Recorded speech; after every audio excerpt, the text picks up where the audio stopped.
Hi friends, నిన్న Sunday కదా అని చెప్పేసి మా వారైతే చికెన్ తెచ్చారు. అలాగే నైట్ టైంలోనైతే బగారా రైస్ చేస్తావా, చికెన్ కూడా ఉంది కదా అంటే ఎన్నడూ లేని మా పతిగారు అడిగిండని చెప్పేసి ఇంట్లో ఉన్న రైస్తోనే రెడీ చేద్దామని చెప్పేసి అన్నీ అయితే ప్రిపేర్ చేశాను. చేసిన తర్వాత మా వారు ఏం చేశారంటే మీషోలో ఒక డ్రెస్ అయితే ఆర్డర్ చేద్దాము, ఇది బాగుందా, నీకు నచ్చిందా, నేను ఆర్డర్ చేస్తాను అని చెప్పేసి నా దగ్గరికి వచ్చి అయితే డ్రెస్ చూపిస్తున్నాను అనమాట. నేను మీషో అంటే కొంచెం పిచ్చి అనమాట, ఎక్కువ మీషో అయితే యూజ్ చేస్తాను అనమాట. చాలా ఇష్టం మీషో అంటే. కొన్ని ఆర్డర్ చేస్తాను, అలాగే కొన్ని చూస్తూ ఉంటా టైంపాస్కి అలా. అయితే నేను కూడా మా ఆయన చూపించే దాంట్లో మునిగిపోయి ఇక్కడనైతే ఆనియన్స్ అయితే కొంచెం మాడిపోయేటట్టు అయిపోయినాయి అనమాట. అందులోనే కొంచెం అల్లం వెల్లుల్లి పేస్ట్ వేసుకొని అయితే ఇక నేనైతే 3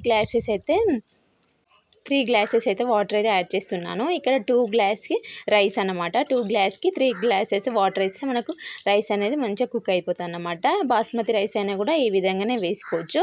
నేనైతే ఈ విధంగా చేస్తాను అనమాట. బాగా రైస్లోనైతే ఫుడ్ కలర్ అయితే యాడ్ చేయను అనమాట.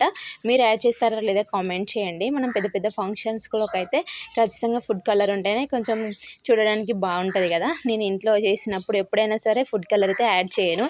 ఎందుకంటే మా వారికి అయితే అస్సలకే నచ్చదు అనమాట. ఫుడ్ కలర్ వేస్తే పాప కూడా తింటుంది కదా అని చెప్పేసి ఫుడ్ కలర్ అయితే అస్సలకే వేయనియడు. ఏ ఐటెం చేసినా కూడా ఫుడ్ కలర్ అయితే అస్సలకే యూజ్ చేయం. వేడి వేడి bagara rice with chicken curry. Video నచ్చితే చిన్న లైక్ చేయండి. అలాగే మీరు డిన్నర్ చేశారా లేదా కామెంట్ చేయండి.